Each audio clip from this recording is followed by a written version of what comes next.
Oh my God. This looks so delicious. This is the rainbow in your mouth, the burst of everything. We're in the kitchen today with the curry diva herself, Heather Jansz. Heather, thank you so much for being here with us. Thank you. Let's get to know you a little bit. I was born and raised in Sri Lanka. It's a little island off the very bottom tip of India. So a lot of people think it's part of India, but it isn't. So we call it the pearl of the Indian Ocean. There's a lot of different cultures in Sri Lanka. I am the third minority group. So we have the Sinhalese and the Tamils, and then we have the Portuguese Dutch, which is what I am, a Portuguese Dutch burger, not hamburger. That's my heritage.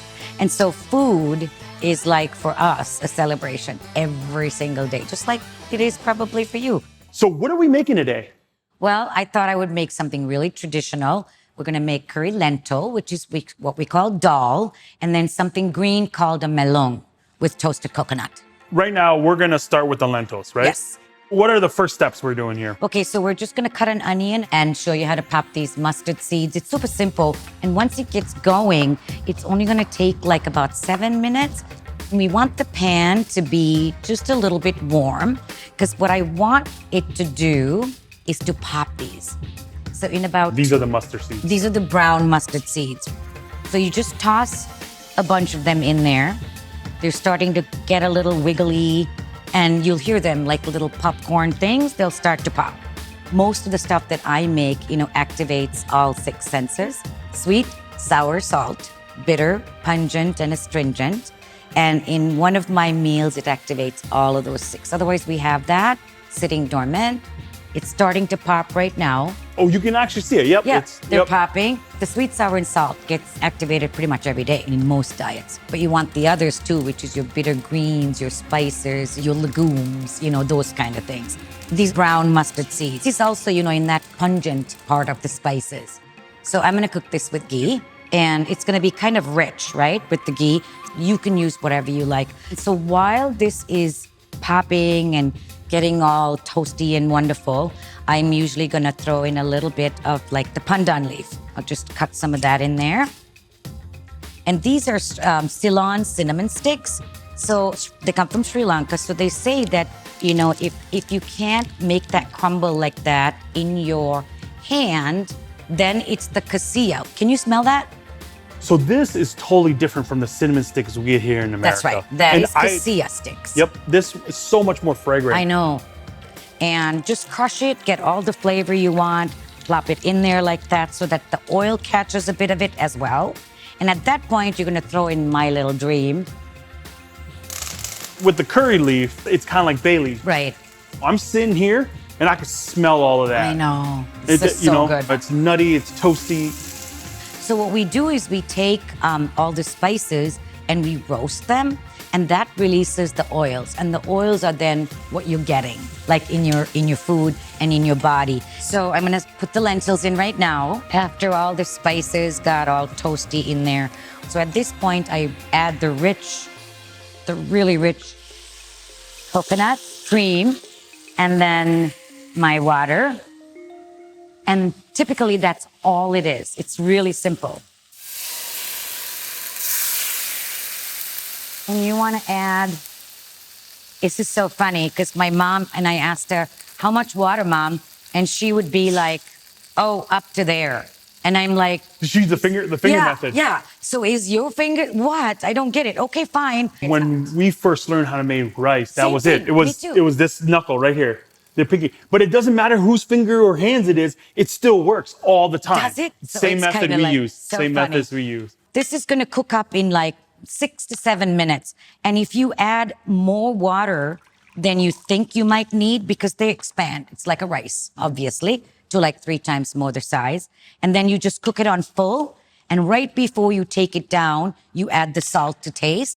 Was your family an influence in your cooking? Yes. So my mother was a big influence. I started to cook when I was really little on 3 brick stones with the firewood that I would have to find.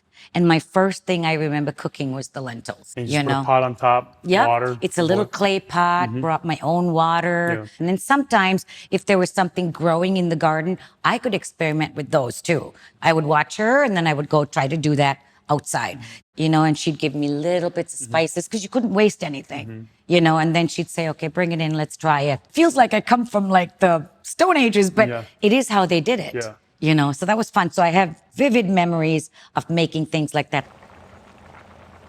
So it's pretty much done at this point. So the stove's turned off, and that's what it's supposed to look like. And I added the salt towards the end, and it's perfect as is, ready to go. It'll suck up some of that water as well. So Heather, the lentils are done. That was really quick. I told you, right? Yeah.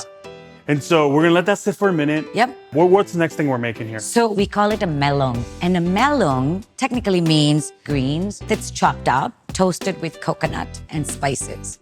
So that even if you're not a person that loves greens, you will probably eat greens this way. How about I help you chop up some kale? Okay, Is do that that. okay? Yeah, just chop it up fine. So with some of the greens that we make, it's not always a kale.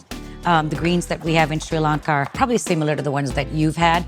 So we have kangkung, which is like the hollow vegetable. We have something called mukunuana. We have something called swamp cabbage. It's all those kinds of different things, but technically it ends up being a green. So Heather, we have everything ready. What are the first steps? We're gonna throw in some onion, some of the spices, a little bit of garlic, some fresh curry leaves. And if you don't have curry leaves, you can always use like some sage or something. Don't stress that you don't have that, but they're very good for you if you do have them. Start with some of the rice bran oil. Again, I'm gonna throw these in there and let them pop a little bit. So I'm a garlic lover. This is gonna look like a lot, but it isn't. Also, you hit to realize too that we're using a lot of kale. I know it's gonna absorb all that flavor. Right. So once those the garlic is all toasty, you throw in the onion, coriander, and cumin. You put a little bit of that in, and you want it toasting into the oil part. Because we like hot, I'm gonna put some pepper. Is that okay? Fine, definitely. Most of it. And then toast that in there. And now at this point, you just throw in the kale. I'm gonna do all of this because it shrinks down to nothing. Absolutely. This is super simple. Now watch.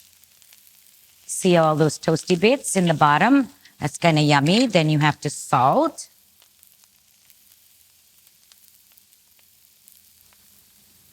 And at the very end, you're throwing in the toasted coconut. And I like that coconut because it brings a little kind of counterbalance to the heat, right? To the chilies. Because there's that little sweetness. Yep, the natural sweetness in there. Yep. And so basically, that is it. It's done. Our food, when it's served, it's like a little rainbow. So you have rice and you have the colors. You eat what's in season. So you get your squash and your beets and all that kind of stuff, but always a green and always the lentil. So Heather, what do we have here? My gosh. This looks so delicious.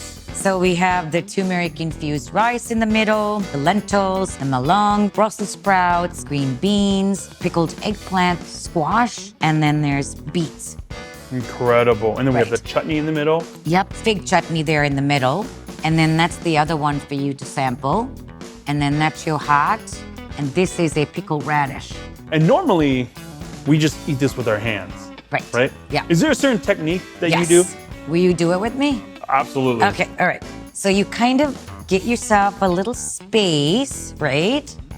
And you start with the rice. So you want the rice to be your base. So you're starting with the rice and you're using your fingers, but you're trying to not get it in this area, okay? So this particular bite, I want a little bit of lentils, maybe a little bit of that, some of that. So you're making yourself this fun little mouth right here. And then you're gonna pick it up like this. And then you have this whole thing right here. And you're gonna go, This is incredible. Because all the flavors, it's like you're creating yourself the perfect bite. I know. And that's so, so delicious. This is the rainbow in your mouth, right? The burst of everything. Growing up, was this how you guys ate?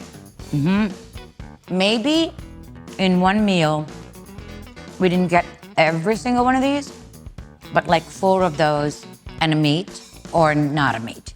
But we always had these on the side, always.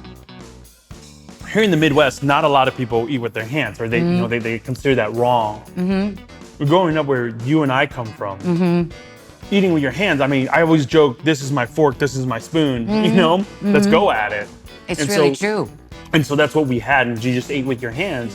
When I dig into something like this, especially with my fingers, the first thing I think about is like running into the kitchen, trying to see what my mom's made for the night, and then all these memories of childhood, you know, and me learning how to cook the Dahl when I was little. It just all comes racing back. So I love it. Look at, but you did perfect. Look at, you didn't get any, look at. Not my first rodeo. We've done this before. What is perfect? What did you mean? I said, look at, You he don't like get it didn't in your even get palm. it on his palm. He did it so well, you know.